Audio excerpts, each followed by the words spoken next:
All right, let's talk about something that every single investor feels, but very few truly get a handle on: the market's predictable cycles. It's so easy to think of investing as just this chaotic casino. But what if I told you it's actually more like a landscape with four distinct repeating seasons? I mean, is there any worse feeling in the world? That total gut punch when you finally jump in and buy at the peak, only to watch it just crater. And then that sickening feeling when you finally give up and sell at the bottom, just to see it rocket back up without you. It's a painful, super common experience. But it doesn't have to be your story. There's a framework that can help you finally break that cycle. So let's get one thing straight. Forget about having a crystal ball. This is not about predicting the future down to the day or the dollar. It's about recognizing the weather. The real skill here is knowing whether it's time to be planting seeds, enjoying the sunshine, harvesting your gains, or just hunkering down for a long winter.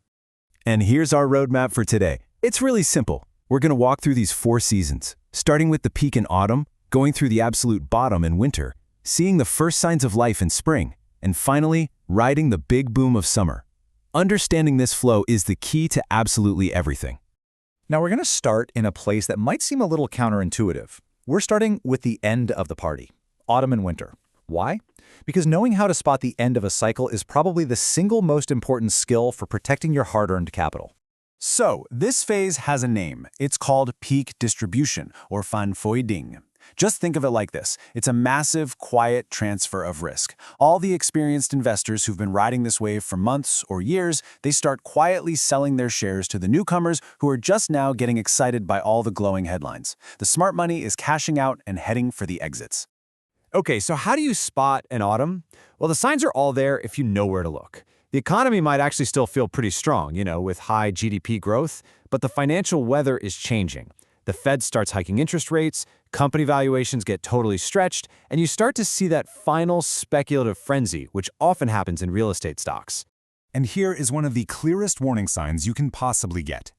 Imagine for years the government has been encouraging 18 to 20% credit growth, and then, suddenly, they slam on the brakes and set a new, lower target of just 14%. This is like turning off the fire hose. It starves the market of the new money it desperately needs to keep climbing higher. This policy has a name, and you've probably heard it: credit tightening, or Sitt-in-Zum. If you start hearing that term being thrown around, especially when it's aimed at the red-hot real estate sector, that's your signal. The authorities are taking the punch bowl away. The party is officially winding down. And then comes winter, the final crash. And here's the great paradox of investing, okay? The absolute worst headlines you can imagine: bankruptcies, scandals, arrests, record losses. That moment of maximum pessimism, that is your signal. It feels like the world is ending, but for an investor who's prepared, this is the point of maximum opportunity. But after the bleakness of winter, the thaw always comes. And that brings us to spring, the recovery. Now, this phase isn't about big, obvious good news. Not at all. It's about spotting the subtle shift from total despair to the very first glimmers of hope. The signs of spring are really subtle. See, the news doesn't suddenly get good, it just stops getting worse. The government pivots and starts cutting interest rates to try and stimulate the economy. The market stops crashing and just kind of goes sideways. It gets boring. And that boredom is actually a fantastic sign that a bottom is forming. Oh, and keep an eye on financial stocks. They're almost always the first to find their footing here. But be warned, just when things are starting to look a little bit better, the market often has one last nasty trick up its sleeve. It's called the bear trap. It's a sudden, scary dip that breaks below the recent lows. It's basically designed to convince everyone that the crash is starting all over again, and it shakes out the last of the nervous investors right before the real, sustained rally finally begins. And once you survive that bear trap, well, you enter summer. This is the phase everyone loves, right? It's the roaring bull market. Making money feels easy, the economy is humming along, and optimism is just everywhere. But it doesn't happen all at once. See, the summer boom isn't random. It actually follows a pretty predictable pattern of sector rotation. It kicks off with banks and financials. They're the first to benefit from all that cheap money. Then, as the real economy gets back into gear, that capital flows into manufacturing and steel. And the grand finale, the cycle almost always ends with a huge speculative frenzy in real estate. And that right there brings us to the great irony of the summer phase. This is without a doubt the easiest time to make money. A rising tide is lifting all boats. But because it feels so easy, it breeds overconfidence, and that makes it the easiest time to lose absolutely everything when autumn inevitably arrives.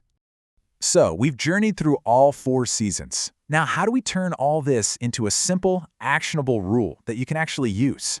Let's build our own little investor's almanac. Okay, here's a super simple rule to remember it all. BTSB. First, B is for banks, which lead the charge in spring. Then, T is for THEP, or steel, which takes over in early summer. Next up is S for sun, or real estate, which marks that final speculative peak. And finally, B is for BA, which just means exit. When real estate gets euphoric and everyone's talking about it, it's time to get out, because you know autumn is right around the corner. So, what's your immediate action plan? What can you do right now? It's just 2 simple steps. First, analyze. Look at the headlines today about interest rates, about credit growth. Ask yourself, honestly, what season are we in right now? And second, review. Look at your own portfolio. Does it actually match the season you just identified? Are you positioned for growth, or is it maybe time to start getting a little more defensive? And that leads to the final and most important question I'll leave you with. Based on everything we just talked about, take a hard, honest look at the market today. What season do you think we are in right now? Answering that question for yourself is the very first step to becoming a much smarter and much more prepared investor. Thanks for joining me.